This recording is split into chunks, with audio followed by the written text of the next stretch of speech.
Bismillahirrahmanirrahim. Assalamu alaikum.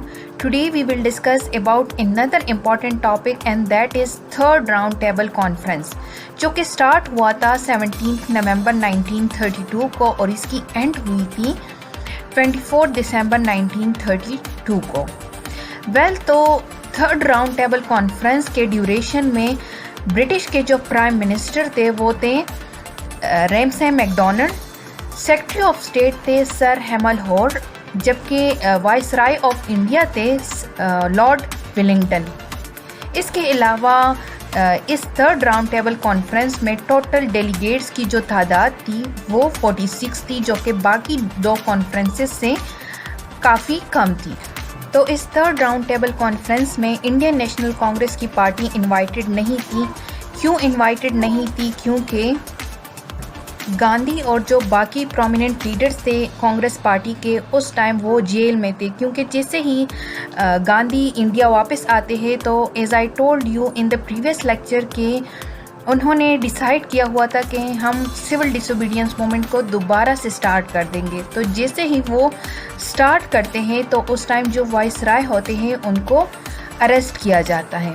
सो इस वजह से इंडियन नेशनल कांग्रेस की जो मेंबर्स थे वो इस कॉन्फ्रेंस में इनवाइटेड नहीं थे, जबकि मोहम्मद अली जिन्ना ने भी इस थर्ड राउंड टेबल कॉन्फ्रेंस को अटेंड नहीं किया था। इसके अलावा जो ब्रिटिश की लेबर पार्टी थी उन्होंने भी इस थर्ड राउंड टेबल कॉन्फ्रेंस को अटेंड करने से रिफ्यूज़ कर दिया। नाउ लेट्स डिस्कस के थर्ड राउंड टेबल कॉन्फ्रेंस में इनके अलावा किन किन ने इस राउंड टेबल कॉन्फ्रेंस को अटेंड किया हुआ था।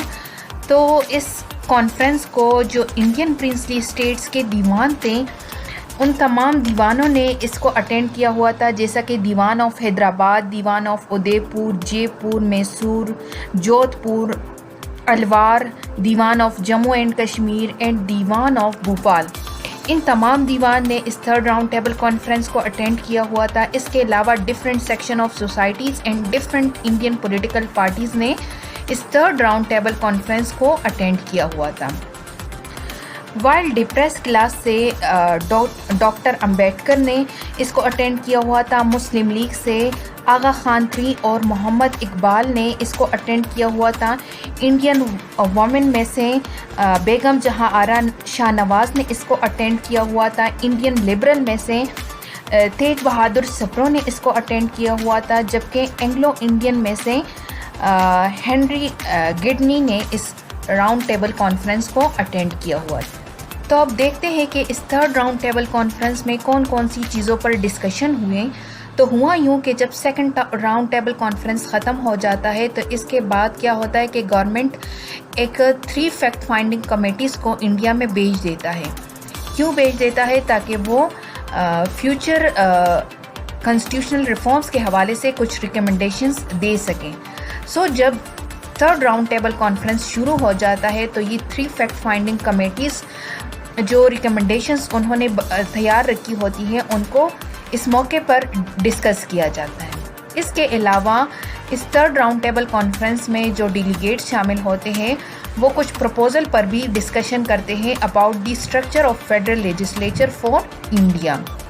बिसाइड दैट एक और इम्पॉर्टेंट बात मैं यहाँ पर ऐड करती चलूँ कि इस थर्ड राउंड टेबल कॉन्फ्रेंस के मौके पर मुस्लिम लीग के मेंबर्स ने क्या किया कि एक पम्पलेट को डिस्ट्रीब्यूट कर दिया था थर्ड राउंड टेबल कॉन्फ्रेंस में, जिसका नेम था now and never.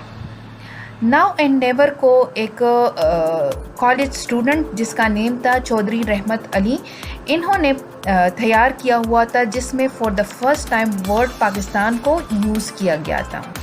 Consequently, after all the round table conferences means के first round table conference, second and third round table conference के बाद क्या होता है कि इन कॉन्फ्रेंसेस में जिन जिन पॉइंट्स को फॉरवर्ड किया हुआ होता है या जिन प्रपोजल्स को पेश किया होता है इनको कंपाइल किया जाता है in the form of white paper.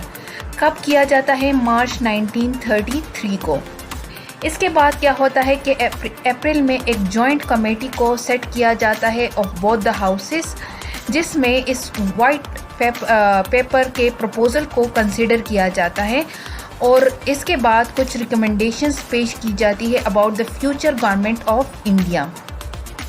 इसके बाद दिसंबर 1934 को ब्रिटिश गवर्नमेंट बिल को इंट्रोड्यूस करता है, ठीक है, और 4 अगस्त 1935 को इस बिल को पार्लियामेंट में पास किया जाता है और इसके बाद वो बिल जो होता है वो एक्ट की सूरत में हमें सामने आता है, जिसका नेम है गवर्नमेंट ऑफ इंडिया एक्ट 1935, जिसको हम आगे चलकर एक्सप्लेन करेंगे, ठीक है। So that's all about the third round table conference. Hope you guys will understand this, but if you have any question, do write your question in the comment section below, and if you like my video, do subscribe my channel and hit the bell icon. Thank you for watching my video. Allah.